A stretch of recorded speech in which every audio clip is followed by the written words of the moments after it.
La problématique principale de renouvellement du Q5 est exactement la même que pour la 5. Le SUV allemand qui s'est écoulé à plus de 1,6 million d'exemplaires depuis le lancement de sa première génération en 2008 ne doit en effet pas trop changer pour perpétuer des ventes qui n'ont jamais faibli tant le modèle actuel plaît déjà beaucoup.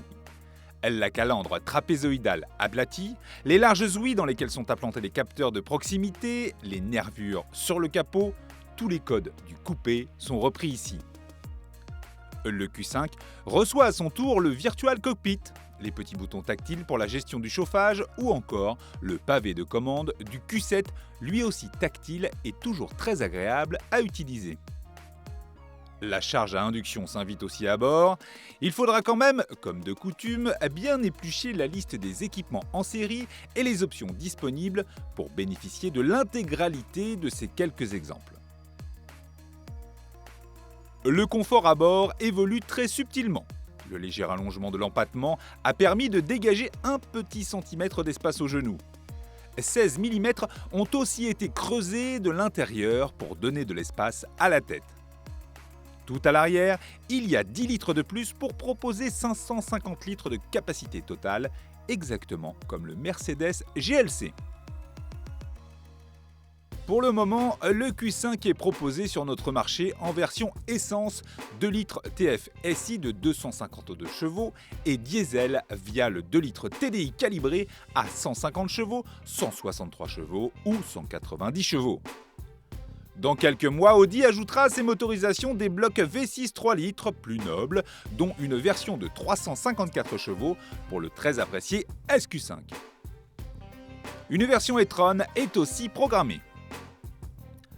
La nouveauté technique majeure sur le nouveau Q5 est la possibilité, en option, d'opter pour la suspension pneumatique.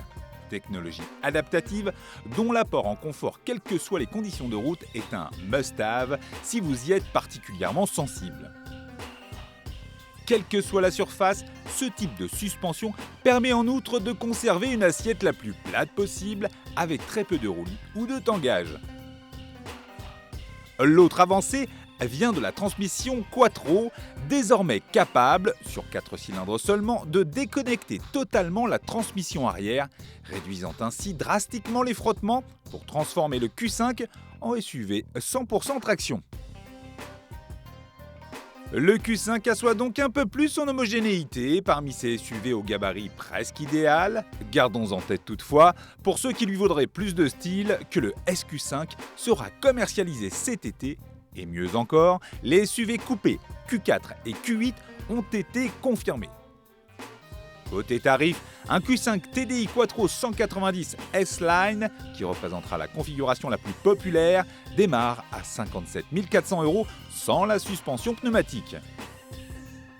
À rapprocher du GLC 250D 204 chevaux Formatix Sportline à 54 800 € ou du BMW X3 X-Drive 20D 190 M Sport à 57 460 € ou encore du Jaguar F-Pace 2 litres 190 R Sport à 58 950 €.